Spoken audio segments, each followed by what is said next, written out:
Je crois qu'il ne faut pas imposer Tao et modalité, on l'a suffisamment dit ici. Par contre, je crois qu'on peut poser la question autrement. De quelle manière ? Qu'est-ce que le taoïsme peut nous apporter pour nous permettre de dépasser la modernité ? Et ça, je crois que c'est la question pertinente en termes très concrets aujourd'hui. C'est qu'effectivement, le taoïsme, d'abord, on ne sera jamais des Chinois.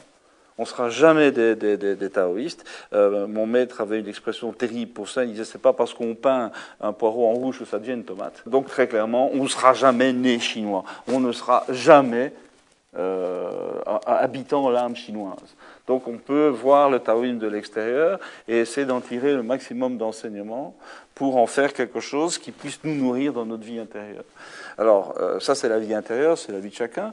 Là où on parle, ce dont on parle aujourd'hui, c'est est-ce que le taoïsme a ou pas un certain nombre de messages à nous adresser qui nous permettront de sortir de ce piège incroyable qu'est la fin de la modernité.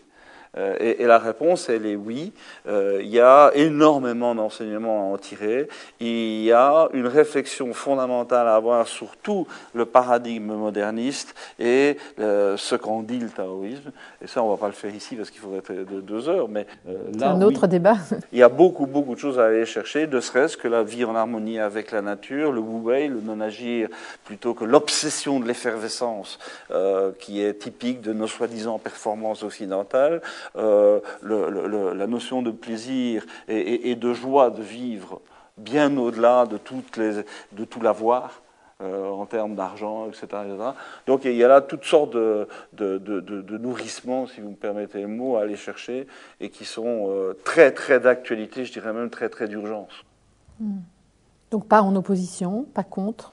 Non, mais nous aider. C'est un levier pour nous. La part qui est accessible pour nous occidentaux du taoïsme est probablement un très très très bon levier pour soulever la chape de plomb de cette modernité finissante qui est en train de tuer le monde, tout simplement. Les taoïsmes, on peut dire que le taoïsme est un petit peu comme des phares, enfin disons les textes taoïstes sont un petit peu comme des phares qui nous donnent la direction qui nous donnent la direction. C'est ce qui reste on peut dire, dans cette espèce de voile de la modernité, de brume de la modernité. Il y a les phares des textes taoïstes qui sont là pour justement nous diriger. Nous éclairer. Pour nous éclairer. C'est un petit peu comme ça que je vois les choses. Et qui présentent un petit peu les principes d'une société harmonieuse. Donc, mais c'est des phares. C'est des phares.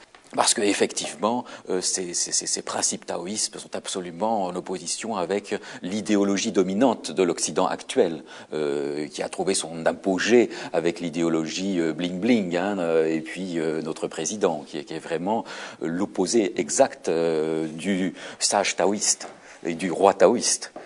Donc cette espèce d'activisme de façon maladive, cet activisme maladif américain, notamment on a aux États-Unis cet activisme qui est prôné comme un principe de directeur, principe de vie, qui va trouver les solutions. Voilà.